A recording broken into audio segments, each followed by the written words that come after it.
G'day chaps, 'tis I, Clownpuncher139. I've talked about the many bosses of the Arkham series at length in multiple videos at this point.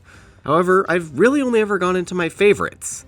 I've never taken a moment to step back and really look at how easy or hard these battles may be, at least to a point where I analyze them in a video. So, how about I do that? In this video, I'm going to look at the 5 easiest and hardest fights the Arkham Saga has to offer. Now, it wouldn't exactly be fair if I just looked at them from my own perspective. I've played each of these games dozens upon dozens of times, so my individual rankings are going to be a lot different than someone just picking up the games for the first time. Which is why I'm going to be looking at these fights from 2 different angles. A brand new player fighting them for the first time on the easiest difficulty, and a veteran trying to beat them without getting hit on the hardest. That way, this list is a lot more well-rounded than just my subjective experiences with the game. With that in mind, let's get this list started. Hey guys. Sorry to interrupt, but I'm contractually obligated to tell you that this video is sponsored by Manscaped, the global men's lifestyle brand trusted by over 10 million men worldwide for their trimmers, hygiene formulations, and premium boxers that has the right tools for all the fathers this year. Or as you probably know them, the ball guys. Anyway, they're doing a big Father's Day sale right now, so it's probably about time to start perusing their products. For example, the Handyman. What sets it apart is the advanced dual blade that can knock down up to 3 days of growth. My trimmer always struggles with getting the straggler hairs outside my desired beard range, but the Handyman helps me achieve my desired clean, well-groomed appearance. I'm also supposed to tell you that it's got skin-safe technology to reduce cuts, is waterproof, has 60 minutes of battery life on a single charge, and is super compact so it's airplane safe, meaning you can get a clean shave no matter where you go. They have also got the Weed Whacker 2.0 nose and ear hair trimmer. I don't personally have much hair growing in those areas as is, but with how precise this trimmer is, now I don't think I have any. With a 7,000 RPM motor and a 360-degree rotary dual-blade system, it's cutting hair I didn't even know was there. Like the Handyman, it's also waterproof and has a 45-minute battery life on a single charge. That's not even mentioning Manscaped's huge catalog of other products, like the Beard Hedger beard trimmer, the Lawnmower 5.0 body trimmer, or the Shears 3.0 nail grooming kit, all of which would make excellent gifts for Dad. If any of those products pique your interest and you need a good gift for Father's Day, you can go to manscaped.com and use promo code CLOWN, the code has always been CLOWN, to get 20% off your order and free international shipping. That's 20% off and free international shipping using code CLOWN at manscaped.com. Your balls will thank you. Just like I'll be thanking Manscaped for sponsoring this video. But now, let's get back to it. Ladies and gentlemen, for one night only, standing in for yours truly, and doing a damn fine job of it, I give you... Number 5 easiest, Clayface, Arkham City. From just about every angle, this fight is a complete cakewalk. And it all comes down to 2 simple factors: long windup and low damage. Every single one of Clayface's attacks are super slow and easily telegraphed. You can dodge all but 2 of his attacks by just mindlessly rolling around the field. And you can dodge the other 2 by just ducking. And even in the very unlikely chance you screwed up and got hit, it really doesn't matter. Because these attacks do less damage than a basic thug's punch. You can tank so many of these attacks, you'd think Carlo wasn't even trying to kill you. This is especially the case during the final sword phase. You'd think being overwhelmed by mini Claymen would put you at a major disadvantage because of all the attacks you'll have to dodge, but nope. They may as well be hitting you with a wet piece of bread, they're doing so little. You can survive so many freaking hits during this boss, it doesn't matter how bad you are, you're gonna come out on top. And frankly, this fight only gets easier the more you play it. Speedrunners, like myself, will intentionally get hit to make Clayface progress phases faster.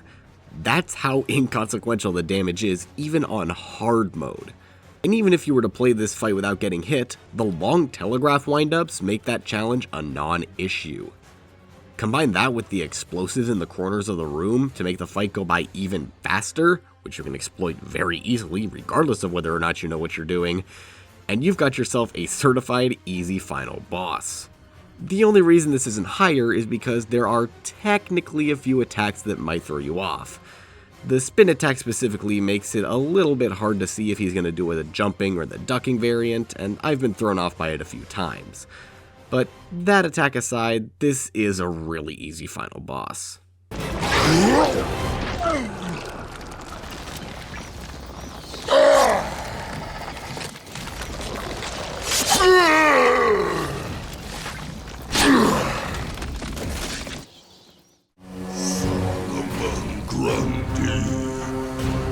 Born on a Monday, christened on Tuesday, married on Wednesday. Number 5 hardest, Solomon Grundy, Arkham City.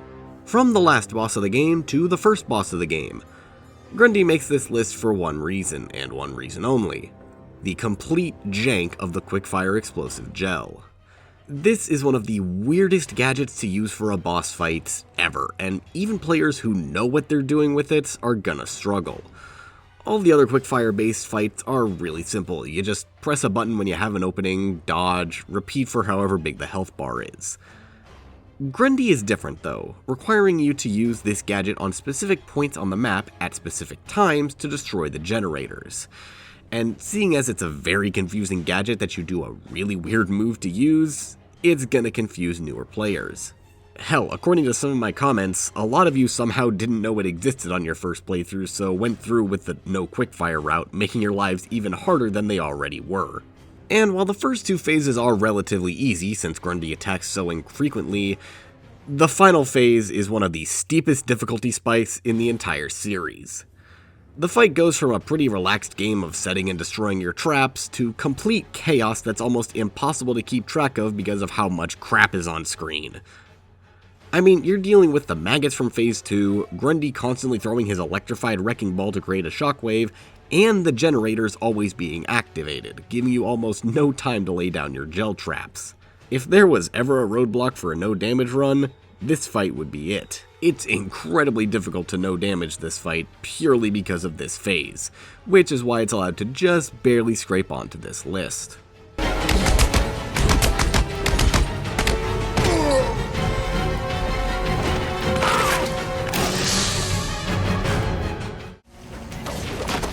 End of the line, Quinn.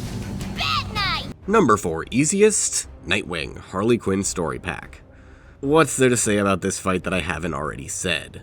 You press a few buttons and Nightwing goes down because of a little gimmick called Maniac Mode. With this overpowered meter, you get to unleash 3 completely free special combo takedowns on Nightwing and delete his health bar in seconds. And it's not like you just won't have it either. You just got out of a different combat encounter and are immediately thrown into the fight with Nightwing. You've got a nearly full meter ready to go. And it's not like Dick takes less damage from other sources either. Just regular punches will do pretty damn good damage and charge your meter even more as you rack up more special combo takedowns. The only thing keeping this fight from going any higher is that you technically have to be careful with your attacks since Nightwing does have stun sticks, meaning if you attack all willy-nilly you might hurt yourself on them, but that's about it. Even if you somehow don't have Maniac Mode or elect not to use it, there's nothing stopping you from beating the ever-loving shit out of Nightwing with just regular attacks. It's that simple. I honestly can't tell if the infinitely spawning enemies make the fight easier or harder.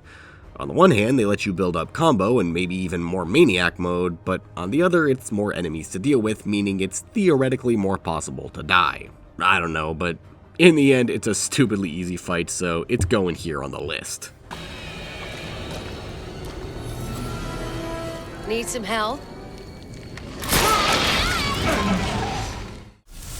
You will bring me Nora, or you will die. Number 4 hardest, Mr. Freeze, Arkham City. Remember, I'm looking at this fight from 2 different angles. While this fight can be achieved if you have a literally perfect setup, first-time players and frankly even veterans on the hardest difficulty usually do not. There is not a doubt in my mind that Freeze tripped you up with his gimmick the first time you played.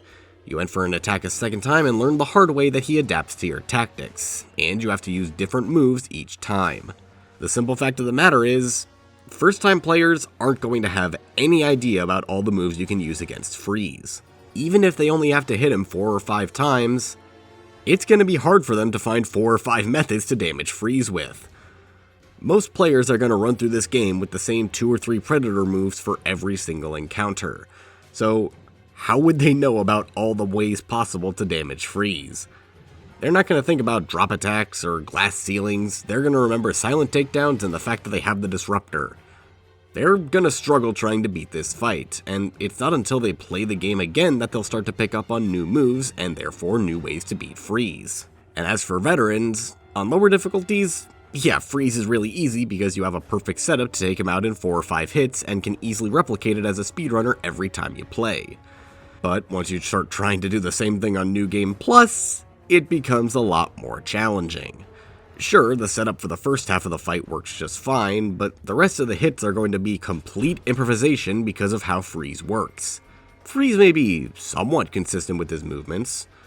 He'll shoot a grenade towards Batman's general location, then start following his footprints until he gets bored or you attack him. But sometimes he'll just decide to ignore you and start wandering. There's always a little bit of inconsistency with Freeze's movements, making each fight a unique experience in some way, shape, or form.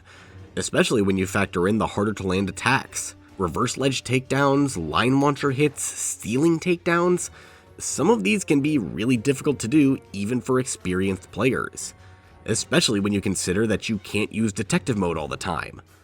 That severely limits your abilities to find Freeze, allowing him to sneak up on you or completely avoid your attacks if he moves too fast. Ultimately, Freeze is difficult regardless of whether or not you know what you're doing. He's gonna bamboozle you as a first-time player, and he'll probably find some way to throw off your pattern and juke you as a veteran.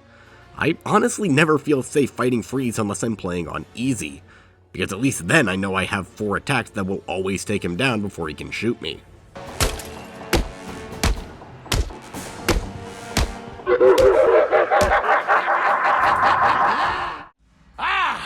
The Bat! You have come as Bane said you would. Number 3 easiest, Bird, Arkham Origins. He's a dude who sits there and takes your attacks. That's it. Unlike the other basic enemy bosses in Origins, Bird doesn't have anything to make him stand out enemy. Shiva is a martial artist slash ninja, Anarchy has a stun stick, and Black Mask is armored, I think. Bird is just a dude. And frankly, not a very threatening one either. They couldn't have given him Venom or something to make him stand out, you know, because he works for Bane? No? Okay. You'd think, you know, his minions would help in that regard, but not really. He's got 2 Venom guys, but at this point in the game with all your upgrades, they're very easily disposed of, and the rest don't exactly contribute much. I really wish I had more to say on what makes this fight so easy, but there's literally nothing to talk about. Bird is just a dude with a few minions who you easily beat up like any other combat encounter, because this is Origins and you have the shock gloves. It's just a really bad fight. But since there's a chance of you having skill issues and therefore dying, it isn't higher on the list. Bane already has all he needs. He will find you. He will break you. Number 3 hardest, Shiva Initiation. Initiation as a whole is one of the hardest challenge campaigns in the series.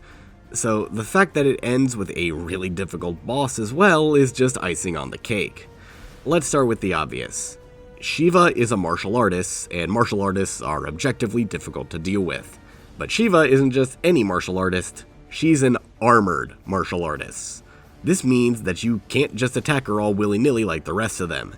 You have to go out of your way to stun and beat down, which attempting to do so while you're surrounded by ninjas who have the highest attack speed in the game is more than a little bit hard. And compound that with the fact that Shiva is even more special, as no matter what difficulty you're playing on, she will never have counter indicators. This means the already difficult task of determining when to counter martial artist attacks just became even harder. Now you're pretty much just gonna go off of instinct, which might be thrown off since you're playing as Bruce, a character with slightly different counter windows for martial artists, making this fight probably even more difficult. And then you continue to add on the fact that to get to this fight, you need to survive a seemingly endless wave of the toughest enemies in the game. The only thing these guys don't have are stun sticks, and frankly adding those in would bump this fight up a spot. What further bumps it down though are the addition of size. These allow you to get free blade dodge takedowns on the tougher enemies, which you will absolutely need in a fight as otherwise chaotic as this. By the time Shiva actually shows up, you'll be so friggin' tired from fighting everyone else off, and probably pretty low on health, that Shiva won't even need to do much to finish you off. She's basically Rick the Door Technician if he wasn't a joke character. So in the end, this fight comes down to pure skill and execution.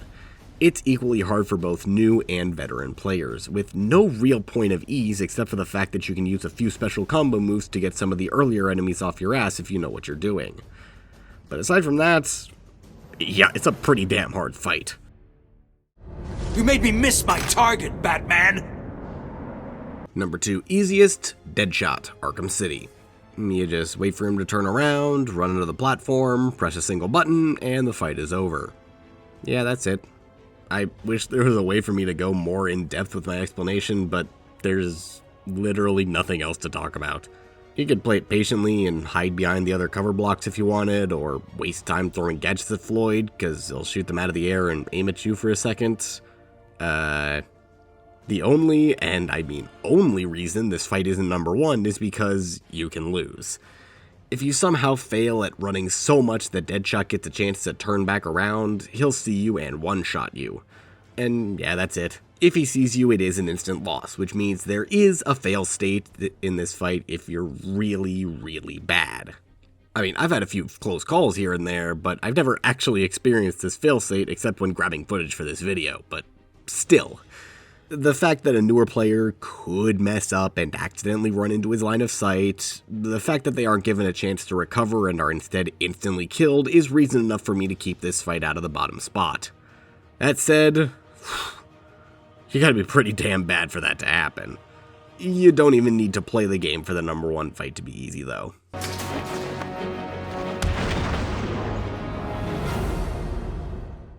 It appears the game is over before it even begins. I'm not playing games. Number 2 hardest, Deathstroke, Arkham Origins. This is by far the hardest boss for new players, and it's not even close. Slade is the biggest jump in difficulty the series has ever seen, and is probably what turned a lot of new players away from playing Arkham Origins their first time. I know that when I first fought Slade, it took me nearly 50 attempts before I even understood the gimmick, and then still took me multiple attempts after that to actually get good enough to beat him. The gimmick of this fight is delayed counters. Any instincts you might have built up over time playing the game of when counter enemies will be thrown out the window in this fight because it's all wrong. You have to counter at exactly the right time in this fight. There's usually no such thing as countering too early in an Arkham game, but Deathstroke introduced that gimmick in his first few minutes. If you press counter too early, you just take the damage, no getting around it or recovering. And this is really difficult for first timers because of how these cinematics play out. One of his cinematic counters has him actively hitting Batman, which will make new players think that they need to press the button earlier than expected and thus get hit. It's not until they learn to wait and take those attacks that they get a chance to actually counter. And when they finally figure that out, they've still got to survive the rest of the fight and actually come out on top. Even for more veteran players, this fight can certainly be pretty tricky, because the counter timing is so variable. Slade's moves have a lot of windup, and it's almost never consistent between moves. So any amount of prediction you think you might have is thrown out the window for pure reaction time. True, the game goes slow and always gives you a second to actually counter, but the fact of the matter is that your reactions will be put to the test. This is especially true when you factor in Slade's uncanny dodging ability and his super quick retaliations. Even worse is when it's the propane tanks, which always move in such weird patterns that it makes countering them always feel wrong. The only break you get in this fight is when Slade goes into his flurry rush, because at least there you get some good damage in and progress phases. But man, when he gets that sword out and starts doing double damage with even faster attacks, you know you've got a death strain in your future. However, Deathstroke is only hard because of where he's placed in the game. He's only the second major boss that you fight, meaning it is incredibly early in the game, and thus, you don't have nearly as many tools at your disposal as you do for later fights.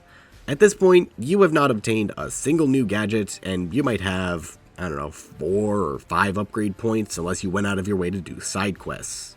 This means, at most, you'll probably have a few armor upgrades. No critical strikes, no special combo boost, no powered up gadgets. So you have to fight him on his own terms and genuinely get good. Unless you fight him on New Game Plus. Yeah, Deathstroke is a complete joke on New Game Plus and I Am the Knight, because now you have all your upgrades. You've got critical strikes to deal insane amounts of damage with each attack, you've got special combo boosts to gain combo attacks even quicker, and most devastating of all, you have dual use combo moves. Meaning in between every phase when you rack up a ×20 combo, you gain 2 completely free uses of the special combo takedown that will annihilate his health bar. It's genuinely easier to get the no damage achievement for this fight on I Am the Knight than it is on easy mode. No, I am not joking, try it for yourself. That said, if you play this game on the actual hardest difficulty, which is hard with no hints, then yeah, it's still a pretty difficult fight, which is why it's able to make it all the way up here on the list.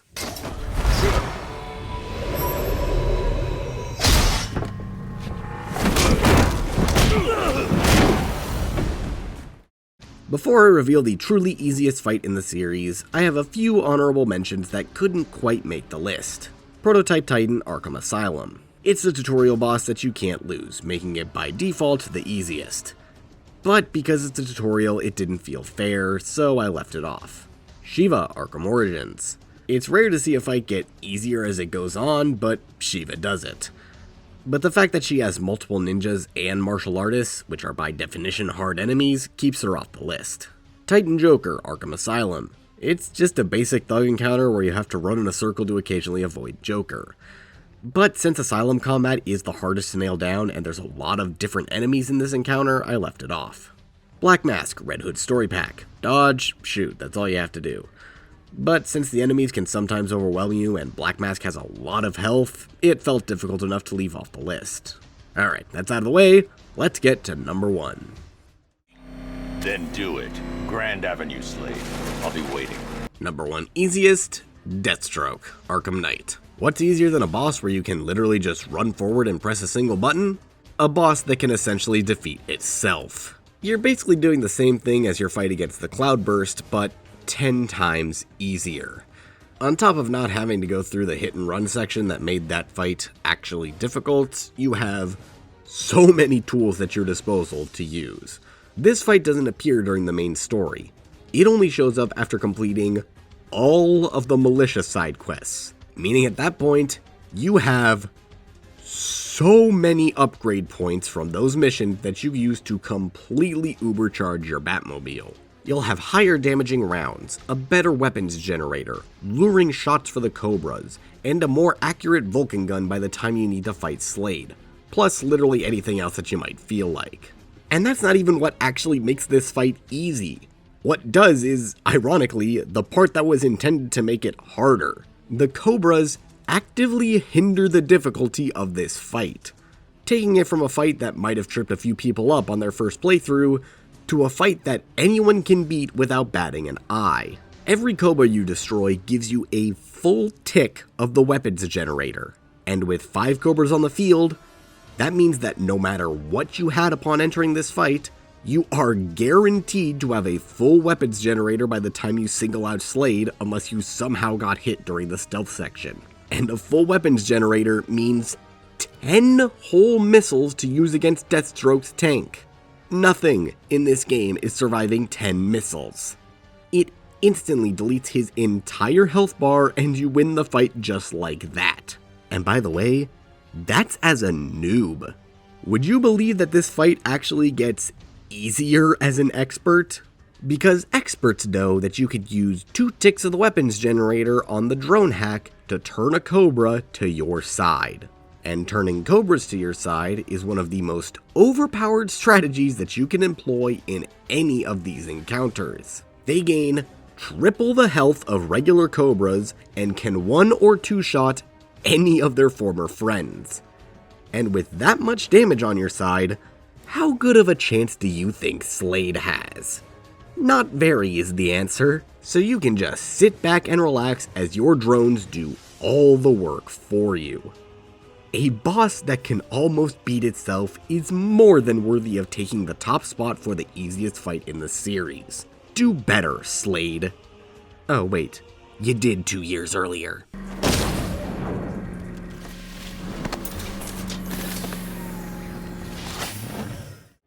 Like with Easy, there are a few difficult fights I couldn't talk about on the list, so they'll get a quick mention here. Killer Croc, Arkham Asylum. If you were stupid like me and took Batman's words literally, you moved as slowly as possible the first time you fought Croc. But even as a speedrunner, this fight can sometimes surprise you with Croc's random appearances. Not enough to make the list, but still. Two-Face, Catwoman DLC. Catwoman is a horrible character to play as, so this fight is really bad. But I couldn't in good conscience put it on since it's more blaming the character than the fight. You do the same thing as Robin in Harley Quinn's Revenge, and it's not nearly as bad, so I can't really call the fight hard because of that. Bane, Arkham Asylum. The first real difficulty jump in the series. Not enough of a difficulty jump to make the list, but still certainly hard for newer players. Cloudburst, Arkham Knight. Solely because of the run and gun phase. If that didn't exist, this fight would be a cakewalk, as we just saw. Riddler, Arkham Knight. The constantly changing enemies are no doubt going to throw some people off, causing a lot of failures in one form or another. But the fact that it's going to be the last boss you ever face, meaning you'll have a full arsenal of upgrades, and the fact that Riddler can do the work for you and take out all of his own roadbots, made me take the fight off the list. Also, I didn't want to go record it again. With that said, let's get to the actual hardest fight in the whole series.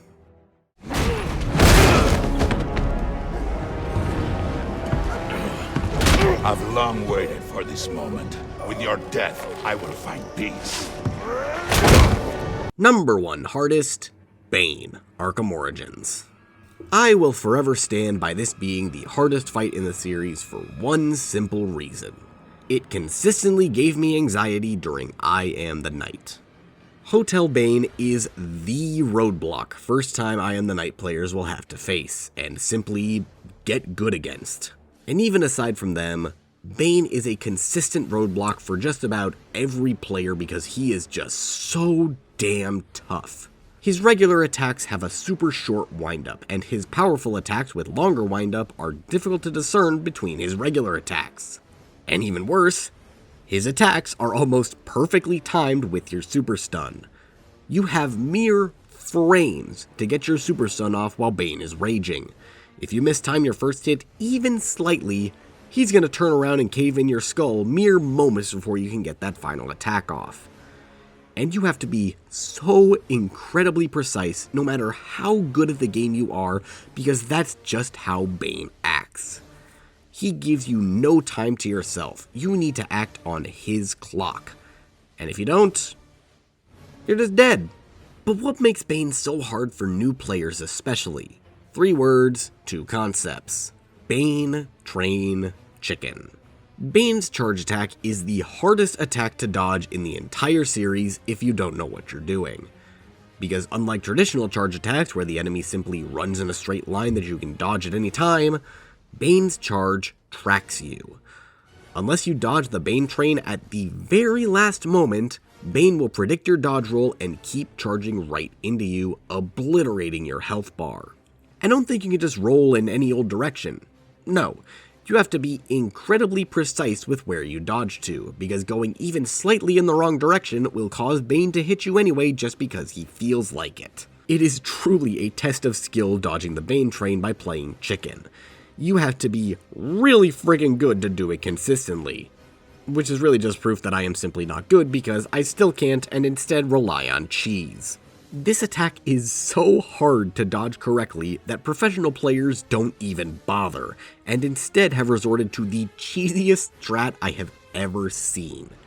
If you don't want to dodge the Bane train, you can instead literally run in circles until Bane misses you. That's it. Just run around like an idiot and Bane will never be able to hit you. But even then, this strategy isn't foolproof. because as the fight progresses, henchmen start spawning in, making it difficult to run around since they block your path. So you've suddenly got to adapt on the fly to avoid all of this with the only strategy you know, and there goes my health bar. And even the supposed saving grace of the hard fights isn't much of a helper here. The shock gloves, which are usually your get out of jail free card, are borderline useless in this fight, because once you use them, they're immediately discarded. They get you through a single phase of this fight when you use them. And considering that this fight has, let me see here, 12 phases, they're really not all that impactful. You'll only get them once in the whole fight, maybe twice if you're able to get some good charge on the random enemies. But more likely than not, you won't be using them much at all, and they won't impact the fight. Bane just does everything in his power to make sure you have a bad time. Hell, he even breaks the rules of boss fights and has one final gambit against you with the longest Bane train in the game at the end of the fight. So right as you think you've won, you've got to survive one more phase of the hardest attack to dodge in the game. The simple fact that there is no way to cheese Bane makes him the toughest fight in the series. Everything else is just the cherry on top to make him even tougher. Crazy how they fumbled the bag so badly with his rematch in Blackgate.